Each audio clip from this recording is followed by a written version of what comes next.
Today we're going to be watching 10 scariest places in Romania. And I'm keeping up with that winter coming. And here in the States, the Halloween celebrations coming. So we're going to look at some scary stuff all through for the rest of the month and thing, you know what I mean? Welcome to Mr. Giant Reacts and Ting and Ting and Ting. I'm Mr. Giant, and we're going to go straight into this video on the 10 places, 10 scariest places in Romania. Let's YouTube and simmer. Romania is a colorful country filled with beautiful architecture and scenery, but there's a whole other mysterious side associated with the country, and some mysteries are more chilling than others. What's going on, everybody? My name is Leroy Kenton, and welcome back Hello, to Leroy. Facts. Now, I just gotta let you know that this episode might creep some of you out a little, so continue watching if you're brave enough. Okay. Right. Okay. So in this episode, we're going to be visiting 10 scariest places in Romania. Take a deep breath. Let's go.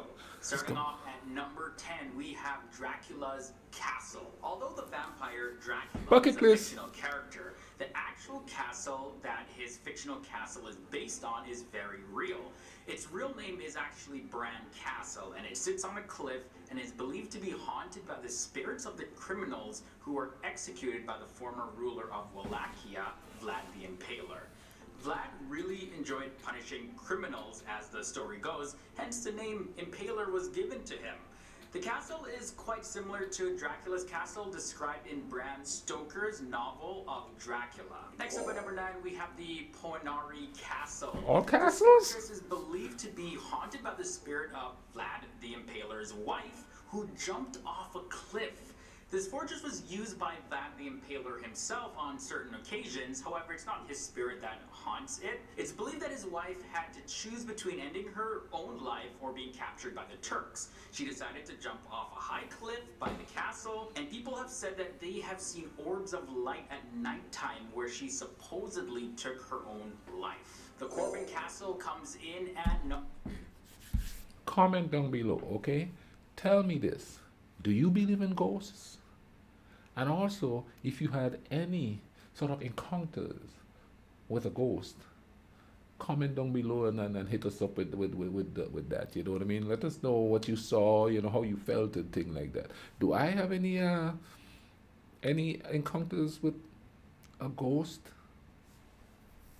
Okay, there's a place back home called Cooper's Hill, right? And there was a tale that there was an old World War II veteran who stands under the lamppost at the top of the hill.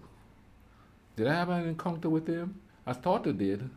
One night I was walking up that hill, you know, and it's like a cobblestone step, pretty much. It's not like a hill that cars could go on because it's cobblestone for about 10 feet and then a step up. Cobblestone for about 10 feet and a step up.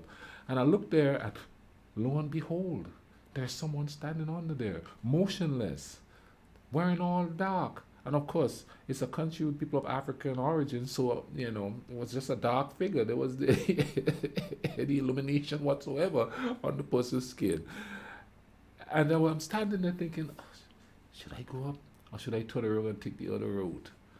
And, you know, I was like, you know, man up, giant.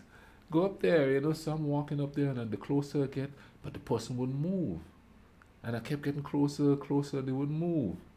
I went to the far side. I was trying to cross when a boy said, "Good evening, tall boy." That's another nickname I had back home. It was an old man that lived on the hill.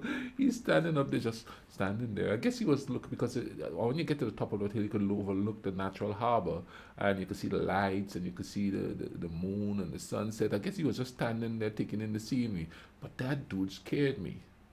If you want to call it a ghost encounter, there you go. That's my closest ghost encounter. But comment down below. Let me know about yours.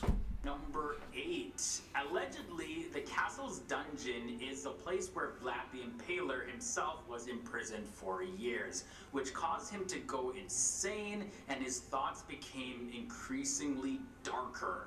But he was not the only one that was imprisoned at the castle. The legend goes that 3 Turkish men were captured and asked to dig a well, and they were promised that they would go free once they found water. But the men, however, never got set free. It said that they wrote on the walls of the well, now have water, but you don't have a heart.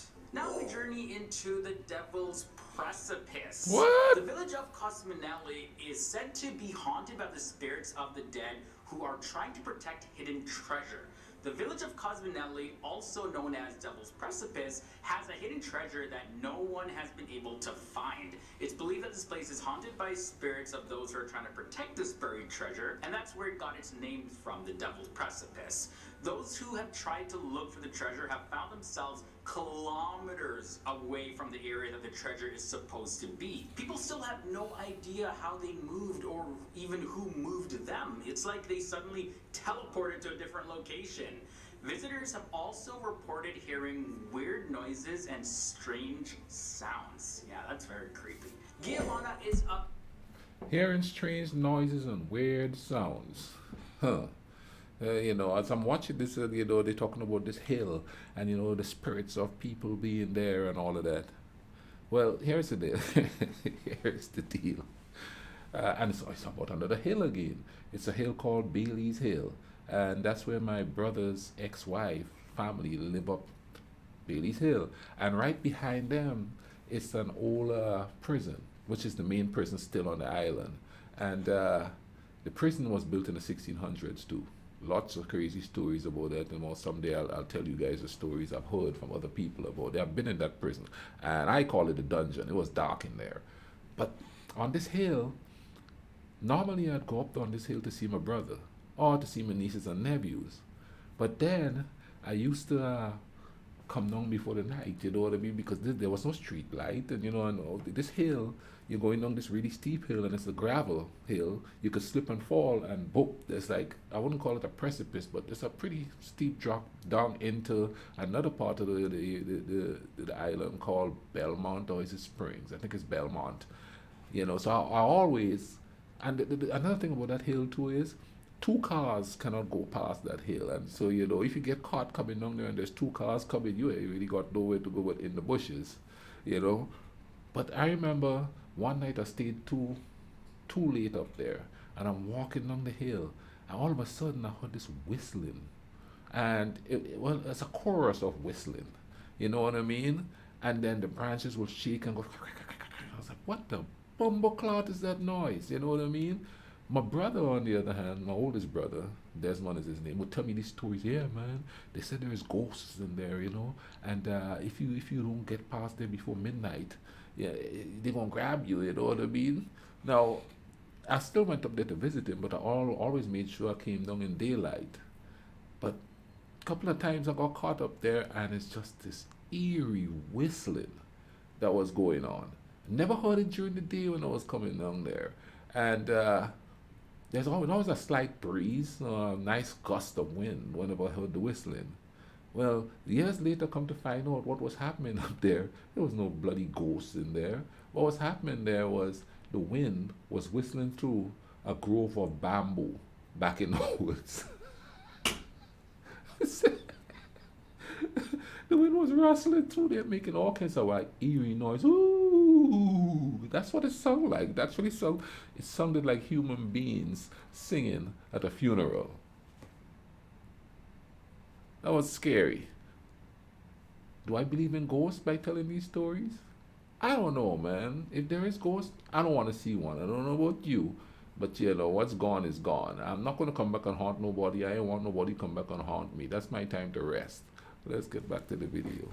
Next, so decades ago in the Apuseni Mountains, you would have seen the village of Gayamana. It had a population of about 1,000 people, and today the only thing left standing is the church tower and about 20 houses, as well as there's a sea of toxic waste. So what happened was, back in the year 1977, Nicolae Ceausescu, former president of Romania, decided to mine copper I remember him. in the area, and the largest copper deposit in Europe was there at that time.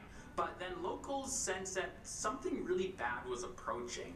They started to notice that cherry trees started to die, and then the creek started turning red. In only a couple of years, the whole village was flooded by toxic waste, and most of the villagers were forced to evacuate, and they had to go start living somewhere else. Wow. Around 20 of them still live in the village, village, and they're lucky because their houses were built on higher ground. Halfway in this episode, we have Caritas Hospital. Located in Bucharest, the Caritas Hospital is one of the oldest hospitals in the city. In 1933, the Jewish community of Bucharest established the new maternity, and in 1941, just before World War II, the Romanian military transformed the building into a war hospital for the second time, and the state authorities nationalized it in the year 1948. And then right after the nationalization, some of the best medics in Romania, they moved their cabinets here, and the building became a university's hospital. The hospital continued to function up until the year 2005, when it was returned to the Caritia Foundation. But 6 years later, the hospital was permanently closed, and everyone was moved to other hospitals. The hospital is completely abandoned and filled with disease right now. Now let's look at the Chianja Monastery. The Chianja Monastery was completed in the year 1790, and soon after its completion, the church was bombarded by the Turks. All the documents that were inside were completely destroyed by fire, but the church stood standing. The monastery shortly after was abandoned due to a plague that started, and no one has ever returned to restore it since then.